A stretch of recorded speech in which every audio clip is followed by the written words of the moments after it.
اب نماز فجر ادا کرنے کے بعد آپ نے بیٹھ جانا ہے۔ نماز کے بعد جو مسنون اذکار ہیں وہ پڑھنے ہیں، اللہ کے ذکر میں، اللہ کی یاد میں، اللہ کی تسبیحات، اللہ کی حمد تعریفات، اللہ کا ذکر و اذکار کرتے ہوئے آپ نے بیٹھے رہنا ہے یہاں تک کہ سورج طلوع ہو جائے، یہاں تک کہ سورج طلوع ہو جائے، اور طلوع آفتاب کے 15 منٹ بعد جب سورج طلوع ہو جائے تقریباً کم از کم 15 منٹ بعد آپ نے صرف 2 رکعت ادا کرنی ہے، صرف 2 رکعات آپ نے نفل ادا کرنے ہیں۔ حدیث میں آتا ہے رسول اللہ صلی اللہ علیہ وآلہ وسلم نے فرمایا کہ جو آدمی نماز فجر باجماعت ادا کرتا ہے پھر اسی جگہ بیٹھا رہتا ہے، اللہ کا ذکر کرتا رہتا ہے، اللہ کے ذکر و اذکار میں مصروف رہتا ہے یہاں تک کہ سورج طلوع ہو جاتا ہے، اور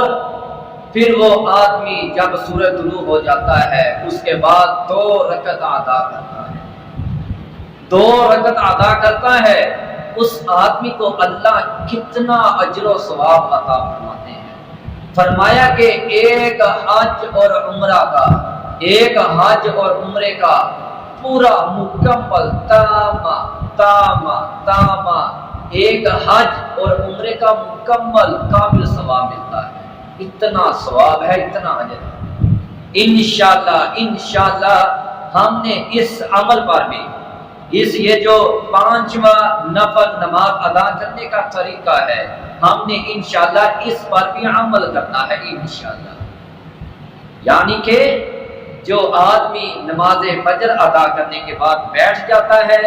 اللہ کو یاد کرتا رہتا ہے، اللہ کے سامنے ذکر و اذکار پڑھتا رہتا ہے یہاں تک کہ سورج طلوع ہو جاتا ہے، سورج طلوع ہونے کے بعد 15-20 منٹ بعد وہ آدمی 2 رکعتیں پڑھتا ہے، ایک حج اور عمرے کا ثواب مل جاتا ہے الحمدللہ۔ اور یاد رکھیں کہ اکثر لوگ جو سورج طلوع ہوتے ہی، ابھی سورج تھوڑا سا نظر آیا، روشنی آئی، سورج کا ٹائم ہو گیا طلوع، سورج کا جب ٹائم ہوتا ہے اسی وقت نماز ادا کرنی شروع کر دیتے ہیں۔ نہیں، آپ نے سورج طلوع ہونے کے بعد کم از کم 15 منٹ بعد آپ نے یہ 2 رکعتیں ادا کرنی ہے۔ بالکل سورج جب طلوع ہوتا ہے رسول اللہ صلی اللہ علیہ وسلم نے اس وقت نماز ادا کرنا، کوئی بھی نماز ہو، نماز ادا کرنا منع فرمایا ہے۔ جب سورج ایک نیزے یا تھوڑا سا اوپر آ جائے، جب اس کی روشنی، اس کی کرنیں زمین پر لگے تو آپ نے 2 رکعت ادا کرنی ہے، اللہ آپ کو ایک حج اور عمرے کا ثواب عطا فرمائے۔ اب اس کے بعد نفل نماز ادا کرنے کا 6واں